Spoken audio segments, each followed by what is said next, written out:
Weird is good. Chaos is king. Sure, tomatoes, carrots, they're awesome. But if you're looking for consistent calories with very little work, embrace the chaos. We want to have our peppers, we want to have our tomatoes, we want to have the regular vegetables that we all like. If your goal is to have calories, this right here, this amaranth, is a superfood. You can eat the entire plant. It's going to produce more grain, and I haven't done anything. Once this seeds, you're going to have amaranth year after year. Today is Saturday, and you know what that means. We go to you and we celebrate what's going on in your garden. We missed last Saturday. That's the first time in a couple years. And I appreciate everybody that wrote in and asked if everything's okay. Just like everybody else, we've had some challenges this summer, but everything is okay. And this year, embracing the chaos garden has actually helped us out a little bit. We're going to get more food, not necessarily what we've gotten in the past years, but we'll see what we get. We got groundhogs that have found a way to get in the garden this year, and our corn, they stripped it. Our okra, it keeps putting on new leaves and it's bushing out, but it can't get tall enough to put on any kind of okra. They come in and eat them as the flowers come on. And I don't know exactly how to get rid of them. I've been trying to trap them. You know, we've been able to trap them and relocate them over the past years. I can't get them in the trap this year. They've stripped our corn, they've eaten our okra, and they're eating it as the flowers are coming on, so I don't know if I'm going to get any okra this year. But for some reason, the groundhog doesn't like the native plants. The sun chokes, look how big these have gotten. But we've got 3 patches of sun chokes in the garden, and look how tall this one's gotten. We're going to have tons of sun chokes. Unfortunately, they seem to like our watermelon leaves, but they don't like the turmeric. The zinnias are doing okay. And that's what I'm talking about being weird. Here in Zone 7, I never knew you could grow turmeric. But once you get that established, and if you harvest like I do and you leave a little bit out in the garden, it'll come back on its own year after year, and pretty quick you'll have more turmeric than you can give away. Same thing with the amaranth, same thing with the sun chokes. But that's what I'm talking about. Chaos is king. Your goal is to have more calories with less work. Embracing chaos in a deep mix mulch garden is one way to go. Now the groundhog doesn't seem to like our basil very much. Definitely doesn't like the turmeric. He's left the zinnias alone. So we do have plenty of stuff growing out here. And while I go look for some examples, let's take a look at a couple of our friends. The summer heat is affecting everybody's garden. Mike and Linda, they're using shade cloth down in East Texas, Zone 8, but they're still producing pretty well. Mike and Linda, we sure appreciate you showing us your garden all summer long.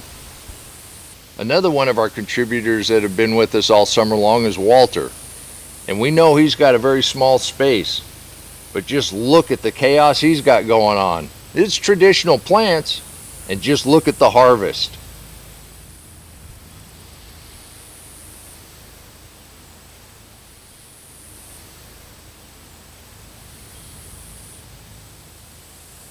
Walter, I sure appreciate you showing us just exactly what's possible in a very small area. And the heat's not only in Texas and Oklahoma. Barbie, Zone 4 in Minnesota, she's still getting 105 heat index days. She decided to try sweet potatoes this year in a raised bed. She doesn't have a groundhog eating the tops off, so she ought to have a nice surprise when she goes to dig these this fall. And Barbie's continuing to do the hardest work you ever do, and that's harvest. And just look at that harvest. Barbie, this is wonderful. Thank you. Larry and Michelle's blueberries are wrapping up, but their container garden continues to thrive. Larry, Michelle, thank you for showing us exactly what's possible in a small area. Okay, so explain this to me. I didn't have loofah on this side of the garden ever. I have no idea where this came from or how it got planted here, but we've got 2 loofah that are already coming on. We got tons of flowers. Chaos is king. Now we did plant loaf over here, and I think we might actually get a sponge this year. Well, it's not a cantaloupe, but it's one of those fancy little melons that we had before, but that one's ripe. We got purslane coming on over here. I'm gonna have sweet potatoes, but the vines look pathetic. They keep pruning them down.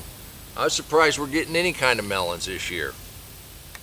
We've got tons of basil growing everywhere out here. And that's a wonderful little surprise. And in front of our banana plant, we got a bunch of this regular basil. Oh, we're gonna have pesto galore this year. Let's take a look at Art's banana plants that are a little bigger than these. Now Art's gonna be able to eat bananas this year, along with the fried zucchini that he had for dinner last night. Art, I can't wait till these start making flowers, and we still might have time to get some fruit. We'll see what we get. But Art, thank you. We're gonna move from Tulsa down to Orlando, from banana trees to pineapples under moringa. Bruce has used his massive moringa trees, which are a superfood, to shade some of his pineapple plants and some of his other exotic plants that are around the base of it.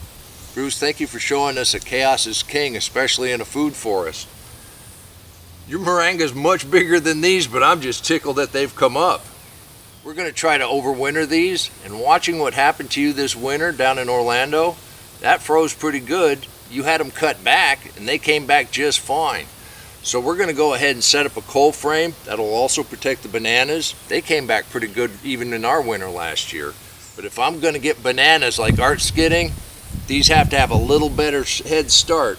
So I'm gonna go ahead and protect them. Like I say, we're gonna bring in some bales, we're gonna set up a cold frame, we're gonna cut the moringa back, we're gonna cut the banana back, and then we're gonna protect them over the winter. We'll see how big they get, but we still have a good 100 days before we have to worry about frost. And since we still have plenty of time before the frost, we still have plenty of time to plant. And I think tomorrow we'll go over what you can put in the ground in August and still have a decent harvest. And I know the heat seems brutal, but we got about 3 more weeks, and then we're gonna have the best weather of the year.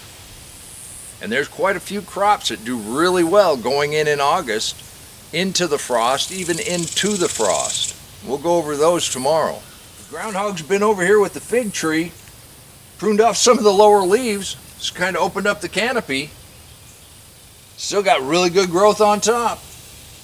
So sometimes nature helps you in more ways than you know. So I did tell you I was going to show you how to process the amaranth.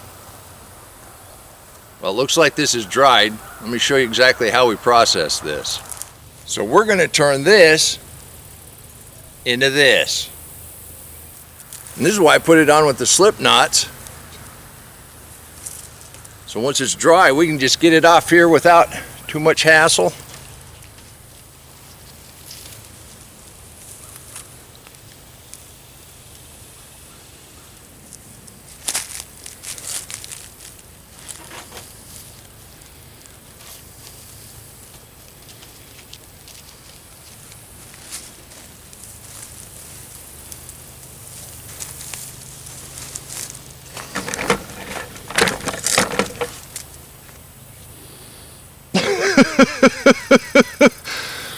Frog on my head.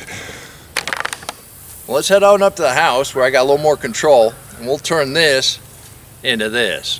Find yourself a nice shady spot. We are dealing with 100-degree temperatures after all. Yeah, I know. Is it worth it? Well, I think so. We're going to make amaranth. We'll price that at the grocery store. And this is how easy this is. So we've taken one of our bunches.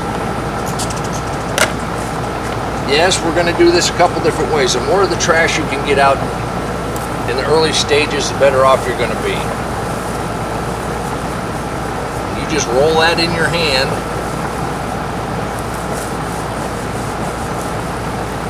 You just work your way down. Any leaves, get those out of there. You don't want to crush that up in your crush here. Now, just shaking it at this point, you can see the little black seeds coming off.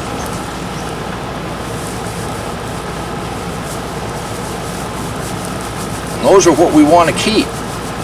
And this is another reason that it reseeds itself, because I don't know if there's any way to get all of these out of here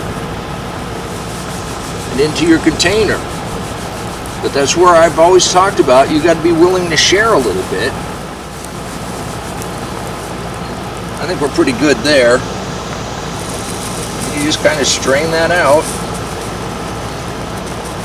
And that's a bunch of garbage you don't have to get out of here. But as you see, we still have some in there. You can lightly blow on it. If you shake it, those seeds go down to the bottom. It's just like gold panning. The heavier stuff sinks. The heavier stuff sinks, the lighter stuff comes to the surface.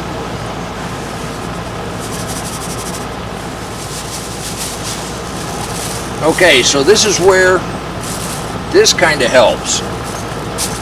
Because the seeds will roll downhill. And we've got a little bit of a breeze, not much. But anything that will help separate this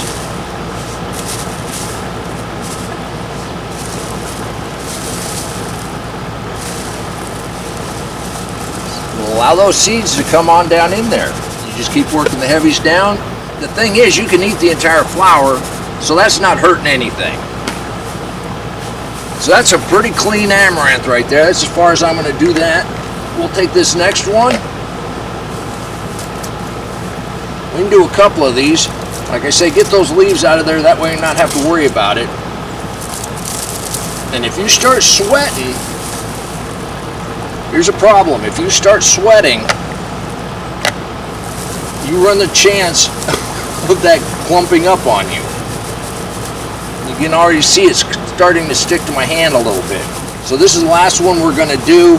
I'm going to probably take this inside where it's nice and cool. Within just 2 flower bunches, we've got within an 1/8 to 1/4 of a cup of very clean amaranth seeds. You can do this too. And if you're looking for consistent calories year after year, Sun Chokes, they store well all winter long just in the ground. Your amaranth, that'll reseed itself, and it's a superfood. Both have been feeding the ancients for centuries, long before a plow ever hit the prairie. And until next time, remember, take care of yourself, take care of your family, and God bless you.